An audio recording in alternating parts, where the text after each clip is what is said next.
Welcome to the discussion of A Christmas Carol. I'm Audrey-Rindlisbacher. I have Kim Miner and Lindsey Wright with me.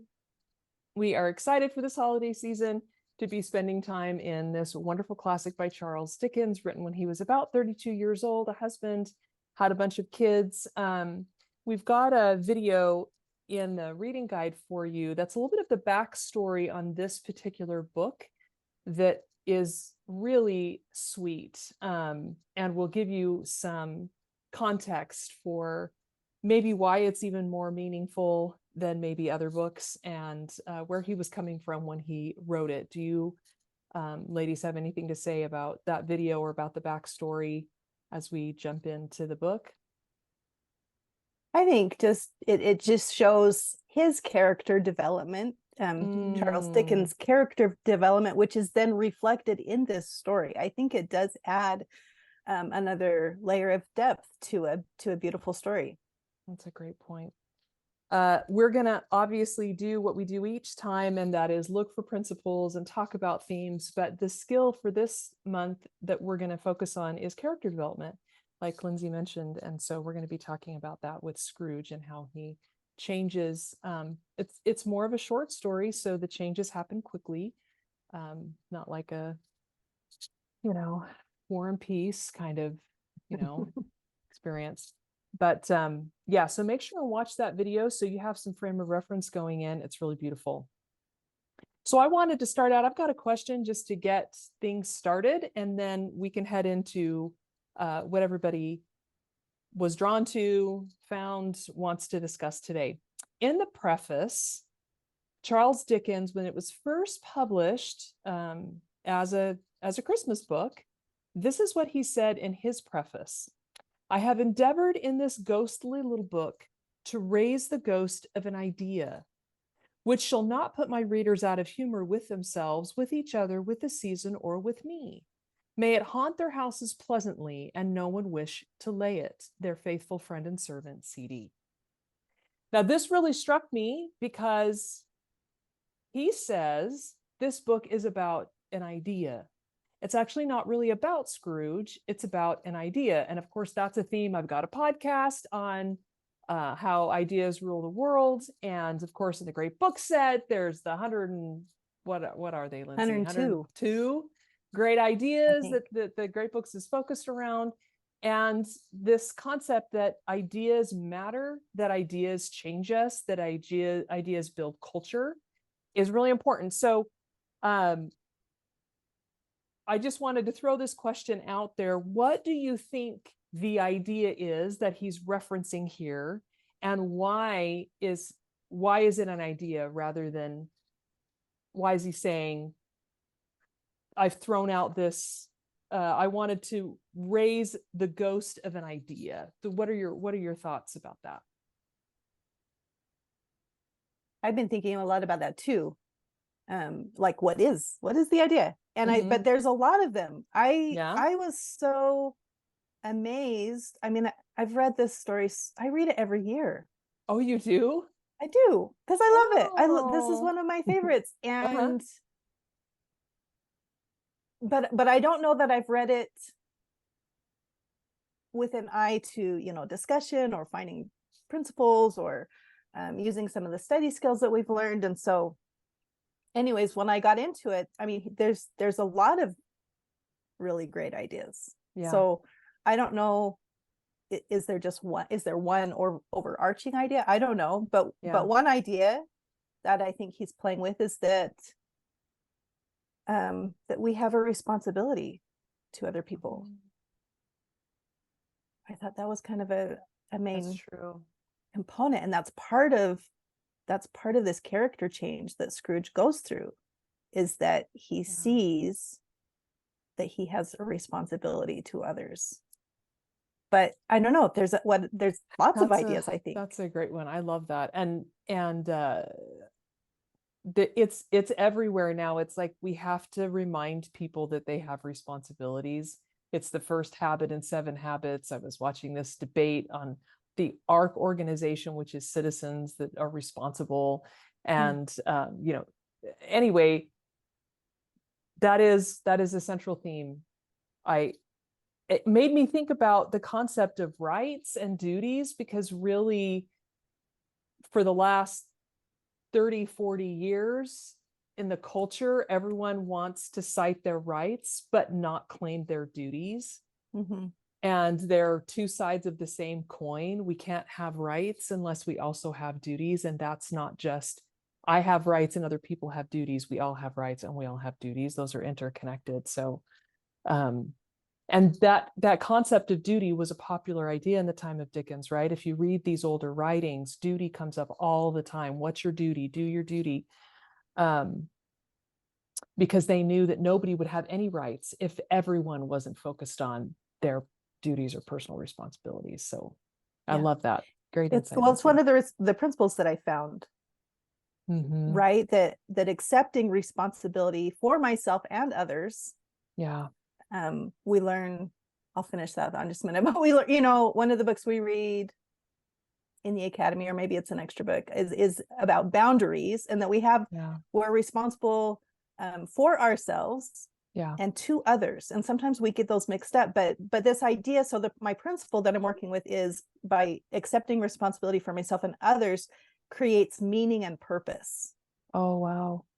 And so we see that with Scrooge is that, and there's some other things, and I hope we get there to talk about these things too, because there's other things that have to happen first before he gets to this point. Mm-hmm. But once he does get to this point, that's going a long way towards him to the end of the story, where he's happy and he's right, is that he's created meaning and purpose in his life because he's taken responsibility. Great point. It's interesting that you mentioned the boundaries book, because I was thinking about that book as well as I was reading this, because you know, some people could look at him and think he actually has really good boundaries because he makes people be accountable for their lives, and you know, like some of these things that you think. But that was one of the for me, in my experience with the boundaries book, one of the really kind of huge ahas that I had was when he talks about boundaries, that it's like a gate, but it has a fence. I mean, it's like it's a fence that has a gate. It's a right? gate, right? Right. That there has to be like this in and out, which he doesn't have, right? It's just there's no gate. And that for me was a huge aha, because I felt like I was kind of the same, right? That I had no gate. It was just like, I have these hard boundaries, and this is right and this is wrong, or whatever it is, right? He doesn't let anybody in. That's exactly right. And I mean, I did let some people in, but for me, it just changed my thinking around what boundaries are and actually what they need to look like. And there has to be this in and out flow. And that's huge, because he just draws this hard line and there's none of that. And so his boundaries are actually, he doesn't have good boundaries at all, right? Very just unhealthy. as if somebody had no fence. So he has a super hard fence. It's as some people, you know, they both don't have good boundaries. So it's interesting. Yeah. Great insight. It makes me think of something that's probably going to sound insanely controversial, but you know, what we would do in our modern culture if we were evaluating Scrooge is we would go back to his childhood story of when he's at the school alone and he's crying and his parents don't want him to come home. And we would talk about how he had this terrible childhood and, you know, equal sign, that's why he is the way he is. Yeah.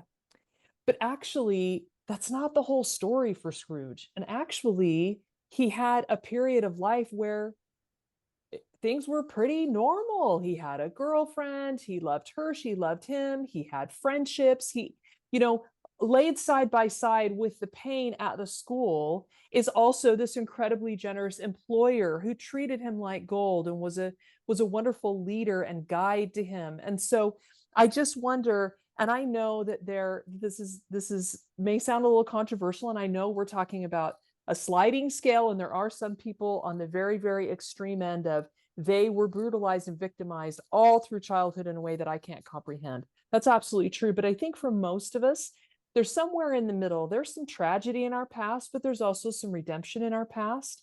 And to lay the responsibility for our current, like Kim is saying, lack of boundaries, shutting everybody out, or letting everybody walk all over us, or lack of taking personal responsibility for filling our duties. And it's like you were saying, Lindsay, Scrooge is very good at making sure his needs are met. I mean, in other words, he's got food, he's got shelter, he's got money, he's fine. And he stops there. And isn't that our current culture? You only matter to you. You know, you just take care of you. I'm doing me, my truth. I'm meeting my bills. I'm fulfilling my personal obligations. You know, my employer gets paid every pay period. You know, I fulfill the contracts of the people that I service. And so Scrooge, and this is going to sound crazy, but I do think that in a very real way, he does represent what we're holding up as a legitimate way of living in our modern world. That the he's focus not on doing materialism. yes, he's not doing anything wrong. He's looking out for number one, and he's taking care of his obligations. But the whole message, or a major predominant message of the book, is, like you were saying, Lindsay, that's not enough. That doesn't make for a meaningful, fulfilling life. That doesn't enrich the world. And actually, Scrooge is also suffering greatly by living out this unhealthy, materialistic, all about me paradigm. He's suffering greatly by that. He doesn't even recognize his own suffering because he's so self-focused. Well, and it looks, maybe on the surface, it looks like he's loving himself. You know, we have these 7 laws of life mission that you've articulated: love God, love self, love truth, love others, are the first 4 foundational laws. And so maybe it looks like he's loving himself. He's taking care of at least 3 of the 4 major needs. But he's not loving himself. If he was loving himself, right, then things would be different. So it really is, it's a counterfeit love. Well, and that's the principle that I kind of pulled from it, because I kept thinking about leadership and self-deception, and just the idea that unless we see ourselves and others clearly, that we can't truly love, right? So that's kind of the process. Part of the big process that he goes through is kind of opening his heart, because he starts to see himself, right? Because he starts to see how people have responded to him in the past, present, and future, and that he means nothing to these people, and also that he starts to see these people clearly, and then he can open his heart and actually truly love. Because the idea of, I mean, I don't know if we want to go into the idea of what leadership and self-deception is, but the principle is that they have this, you're in the box or out of the box, right? So you see people as an object, or you see them essentially as a person and for their humanity. So he's very much like in the box all the time and just seeing people as objects.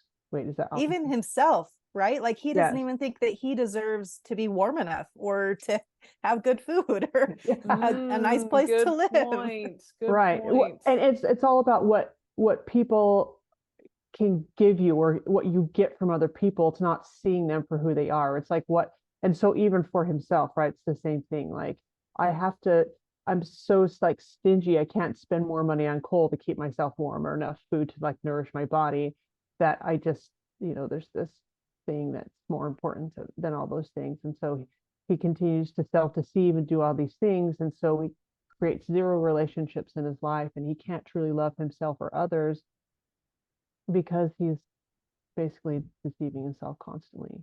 Yeah, great point. Great connection. It makes me, I didn't think of it till just now. I didn't go pull it, but it reminds me of The Last Battle, which we also read in the Academy, Teen Academy, Mom Academy.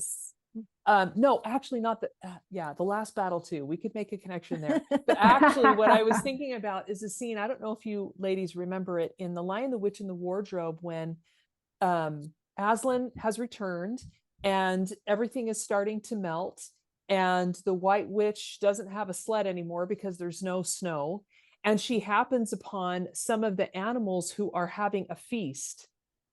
And she says to them, what is all of this waste, basically? The idea there being, when you look at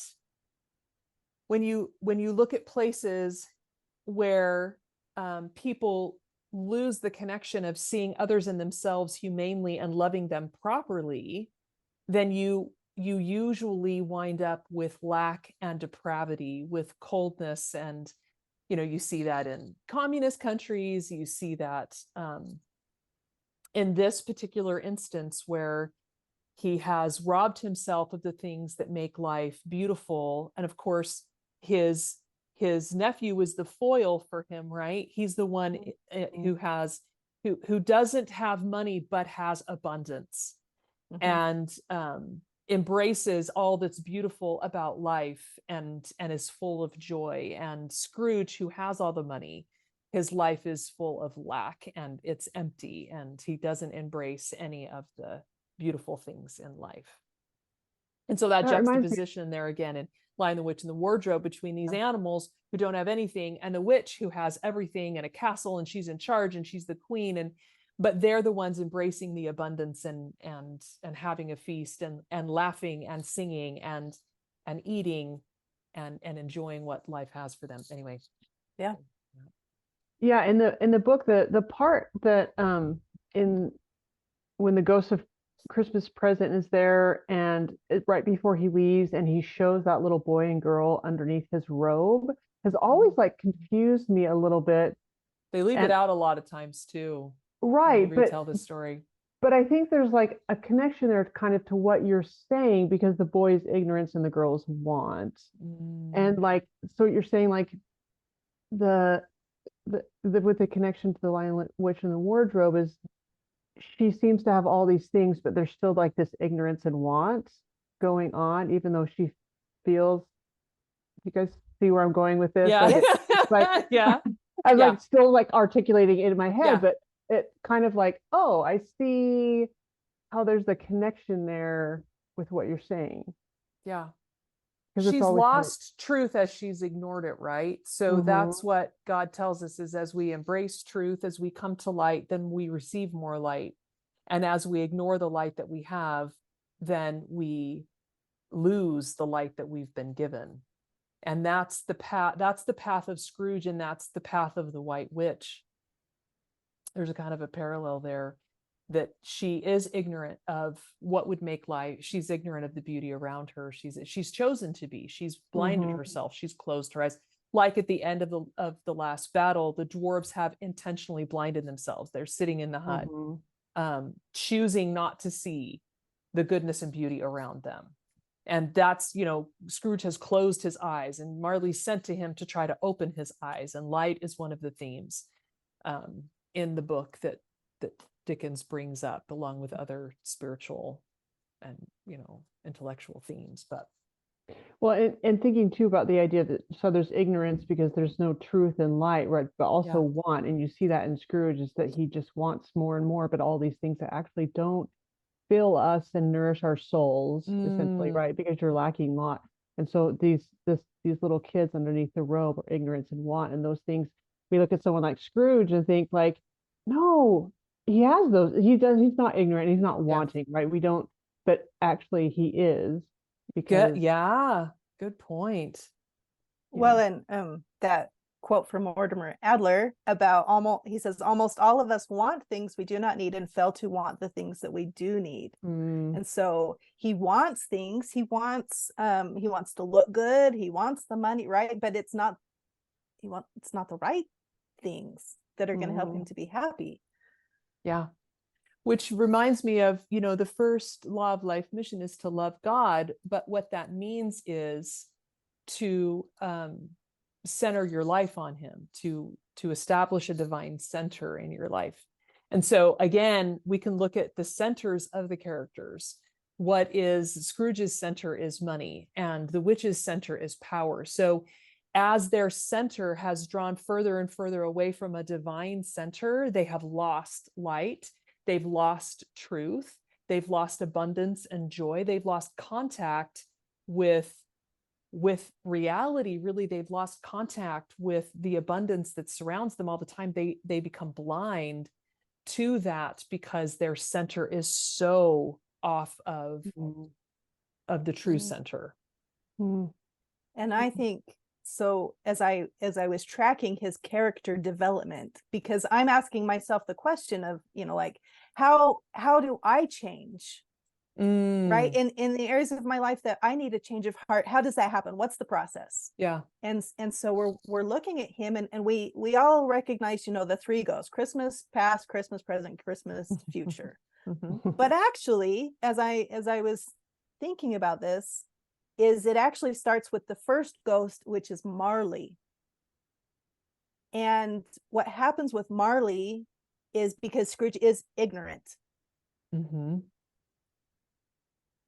He's lost, and maybe he knew it at one point. He did know it at one point, but at this time in his life, he's lost this understanding that what Marley does is he shows him, like, there is a higher power, right? Like, there's a higher power. There's an eternal consequence. There's an eternal perspective that things that I do now matter, that I have purpose, that there's consequences, right? And Scrooge has to go through this process of choosing to believe. For me, that was the first thing that happened, is he had to make the choice to believe in Marley, which is this supernatural force, to believe. And that's faith. That's a great point. Right? That is right. beautiful. Like, you have to choose faith. Faith is an expectation of good. It's an expectation that there is good in the universe, that there is God in the universe. Right? Yeah. And then and in addition to that not only is there good in the universe, that he's interested in us, and that we are accountable to him for the things that we do in this life. Yeah, because you see the process that he goes through in Marley is there. Initially he's like, the whole thing about, you could be undigested beef, and you're more of gravy than the grave, and that, which is just little funny things that Dickens puts in. But it's just the denial of the reality in front of him, right? That he wasn't want to accept that this is something bigger than himself, and then at the very end, when he sees Marley leave, he sees all these spirits, and it's like, oh wow, actually there is something bigger, like you're saying, more than myself, and leading him to more of a divine. I love the quote that in the book where Marley is talking about what his life could have been, and he said, "Why did I not walk through the crowds of fellow beings with my eyes turned down, and never raise them to the blessed star which led the wise men to the poor abode?" And so Marley there himself too is acknowledging there's this higher power, there's this higher being, not just in Marley himself as something supernatural, but Marley is also saying there's something more. He's obviously pointing to the Christ child, but there is something more, and helping Scrooge to see that, right? So that's a great insight, Lindsay. This life doesn't just end at death. Right? And I think we have to start there. Which is why we start with the natural law, reminding ourselves and others that we know internally some kind of standard of right and wrong, and we know we don't live up to it, and we know we need some kind of way of aligning better with that, and that it's governing our interactions and all of that. And so how is that reconciled? And it's reconciled through God. It reminds me of Benjamin Franklin. He was very adamant about the fact that he really didn't believe that the nation could survive without a perspective of eternal consequences. That we needed to believe that there was a life after death, and that God would redeem and reconcile all things eternally, and have an eye toward that eternal justice and mercy, in order for us to be able to live out the principles of government, ironically, that were written into our Declaration and Constitution. He was very adamant about that, not just him, but other founders as well. So there is something. I love that the first beatitude is blessed are the poor in spirit. So not only is he needing to choose to believe Marley, he also is very humbled. And those were some of the first kind of character changes I saw in him. He wants to say humbug and he doesn't. Like he makes the first decision is, I'm going to choose not to say the thing that I know would be inappropriate here because it might be wrong. And he hasn't checked himself in that way in a long time. And he hasn't chosen to discipline himself in that way. And that's tiny choice to not do something he knows is wrong, that he knows to be harmful or hurtful in some way, and to allow his experience with Marley to humble him. Then, God can't work with us until we do those two fundamental things. We admit that we're wrong and are genuinely ready to learn, and we will take actions of faith and believe that he can help us. Yeah, well, I don't think we can underestimate that power of choice. Like, it is a choice. Yeah. You have to choose. Yeah. To believe, and then we have to choose to act, and we have to choose to be willing. And yeah. And that's why Scrooge, why he was willing to do it. It didn't take long for his character to start changing, because he was willing to make the change. Once he recognized his ignorance, then it took a process. I mean, he's not changed right away, but the change really does start to happen as soon as he admits to himself, tells himself the truth about his situation, about what he's been doing. And and going back to kind of your original question, Audrey, about the idea that he puts forth in the preface, like, what's this idea? One of the thoughts that I had was that it's never too late. It's never too late to make changes. And it's never, you look at him, he's probably in his 60s, 70s, right? And just this idea is like, why even do it? You're so old. And, but the impact you can still have on the world, and it's never too late to do those things. And I think that's where hope comes from. So I've been thinking about this journey like faith, hope, charity, right? Like that we read about in the scriptures. And I think faith is that starting point, that there is a God, that he loves us, he's interested in us, he's perfectly just and good and right, like and that we're accountable to him, all those things. And then the next step is hope. That I think hope is believing that change is possible. When I lose hope, it's because I think things can't change, that I cannot create the outcome that I want, right? But hope is taking that faith and then believing not only that change is necessary, but that it's possible. That's awesome. I love that. And then that leads to charity, which is seeing ourselves and others as God sees us, and then acting on that, right? So I think it was so fun to see that progression in this book, in this short story. Awesome insight, for sure. Yeah, because we can have faith and hope but still not act on those things, right? And so the fact that we need to actually take the action to do the things that we feel are the right things to do, as Scrooge did. Which is love, doing the things that we, right? That's Marley's argument. Yeah, it's true. Do what you were asked to do by loving your brothers and sisters. Your job is to love humanity. That's what you can do. That's how you can take action on that light. Going back to something you said earlier, Kim, this quote that you mentioned, I guess I was surprised because I've read it several times, but then, there's so many movies and so many plays, and there are multiple direct Christian references. Like, it's clear what Dickens' center is. It's clear that he believes in Christ. It's clear that he's pointing to Christ as the source for why all these things need to happen. And those are, this quote is really in virtually none of the modern movies or plays. There's others as well, but this one in particular, that's just beautiful. At this time of the rolling year, I suffer most. Why did I walk through the crowds of fellow beings with my eyes turned down and never raise them to that blessed star which led the wise men to a poor abode? Were there no poor homes to which its light would have conducted me?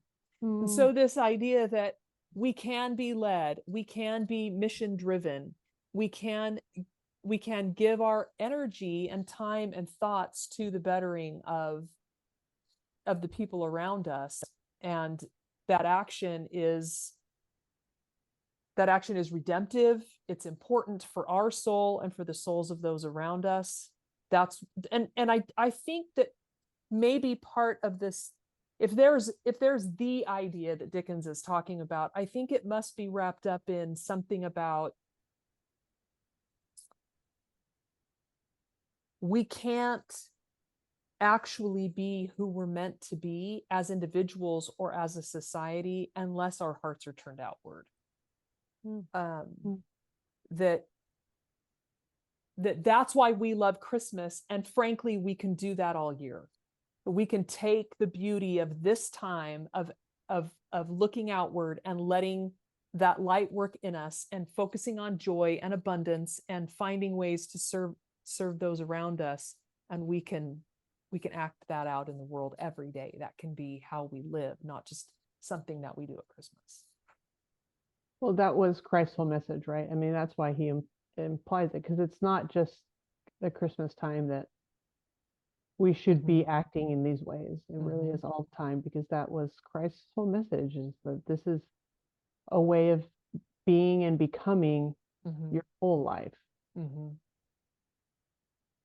Yeah. And I wonder if it has to start. So first we kind of have to overcome ignorance, and then we have to kind of tell ourselves the truth. Like the Ghost of Christmas Past shows him there's some pain in your life, right? Just like you were talking about, Audrey, like we could look at that and make excuses for him. This is why he is the way he is. He can never change because he had this horrible childhood, right? But I do think we have to tell ourselves the truth that, I've been hurt. Things have been hard. I've done things wrong, but not stay there. Right? So tell ourselves the truth. And that's something we talk about all the time in the Academy. Tell yourself the truth about where you are. Yes. Yeah. And it's vital. And then admit, because sometimes it sounds like, oh, just have this Christmas spirit all year long, and it's like sometimes it sounds like we're glossing over the bad parts. Yeah. And I don't think that's what it is at all. It's accepting that there is pain and suffering in this world. Yeah. And choosing to forgive, choosing to do what I can to create good.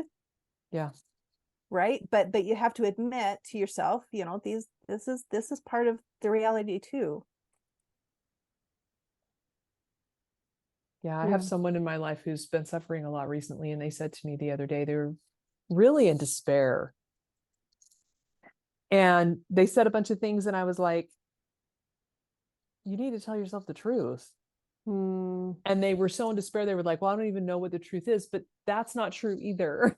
You do, and again, it was truth mixed with lies, right? Like some of what they said was true, factual in the realm of reality, but it wasn't the whole story. It's just that when we get, when we lose hope and fall into despair, reminds me of Anne of Green Gables when Marilla says to Anne, I don't despair, because despair is to turn your back on God.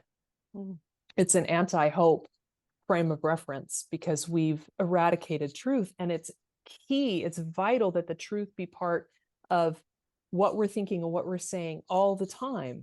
And so there were a lot of things about this person's circumstances that are also true about their ability to move on and their ability to forgive, and what went on in their past, and what they're responsible for and what they're not responsible for. And all those things can be, pulled out of this despairing, seemingly hopeless situation to build a new future, to build a foundation on what is true and real. Mm-hmm. Yeah. Love that. There's a difference between what's a fact and what is capital T true. Yeah. Yeah. And, Scrooge, I love how you're talking about it, because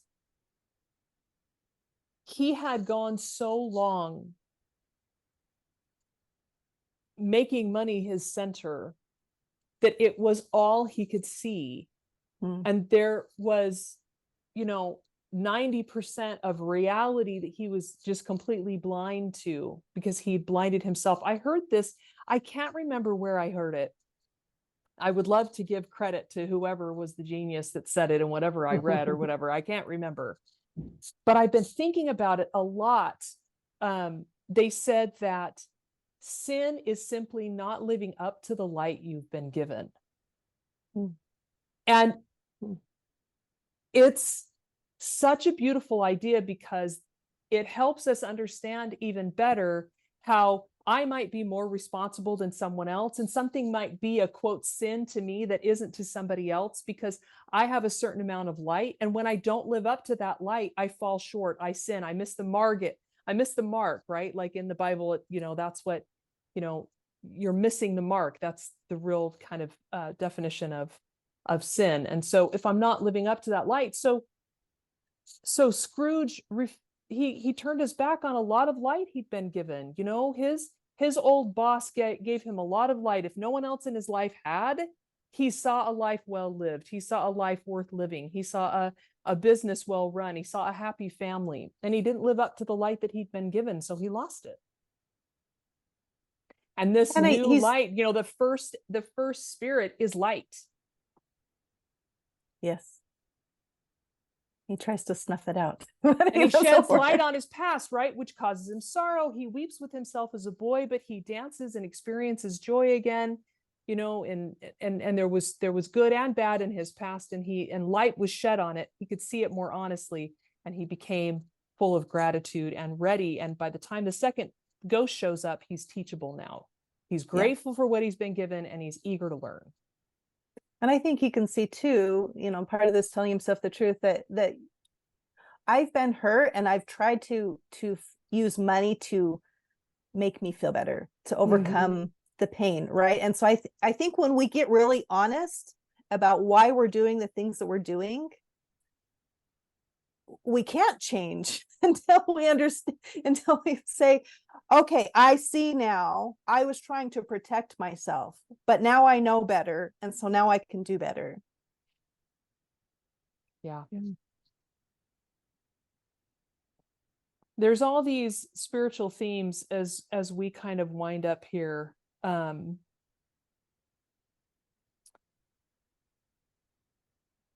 He says, this is my page 53. I don't know. I've got the Dover Thrift Edition.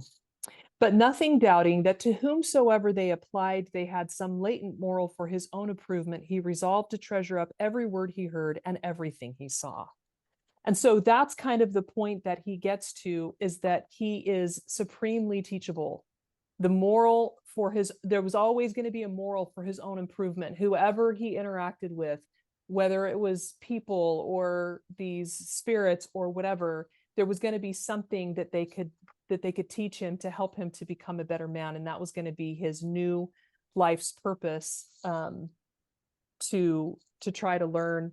There's grace, there's sin, there's free will, remorse, redemption, reclamation, idols, love, light, service, all these spiritual themes spread throughout, because his spiritual and moral and mental improvement are all bound up in each other. He has to think differently. He has to be different. He has to see the world different. He has to embrace the life and truth he's been given. And so this is the principle that I was wanting to kind of